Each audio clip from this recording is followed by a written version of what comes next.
اسلامی مہینے شعبان کی 15 تاریخ کو شب برات منائی جاتی ہے اور روایت کے مطابق 15 تاریخ کے بعد ہر تاک رات میں ایک ایسا لمحہ بھی آتا ہے کہ جو دعا مانگی جائے وہ قبول ہو جاتی ہے۔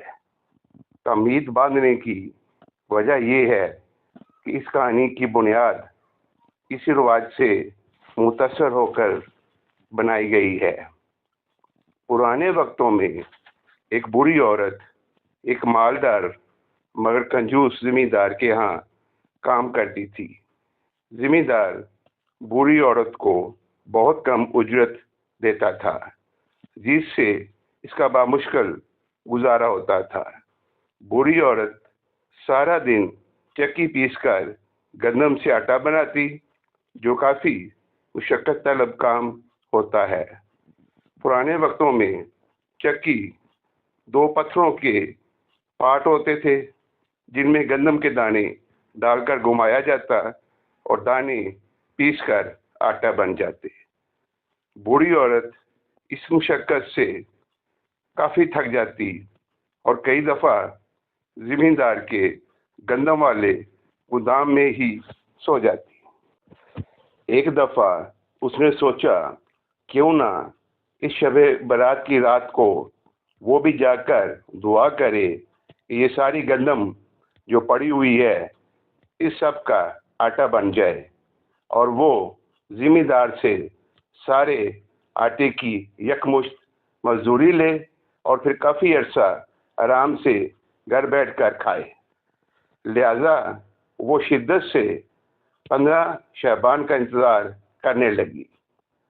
شب برات کی رات آئی تو وہ پوری رات اللہ سے دعا کرنا شروع ہو گئی کہ اللہ یہ جتنی گندم پڑی ہوئی ہے اس کا آٹا بن جائے، اللہ یہ جتنی گندم پڑی ہوئی ہے اس کا آٹا بن جائے۔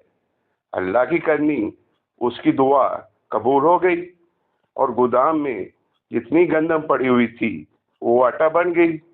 بوڑھی عورت خوشی سے جھوم اٹھی اور کہنے لگی اب مجھے زمیندار سے پورے سال کا معاوضہ مل جائے گا اور وہ اگلے سیزن کے آنے تک اپنے گھر میں آرام کرے گی۔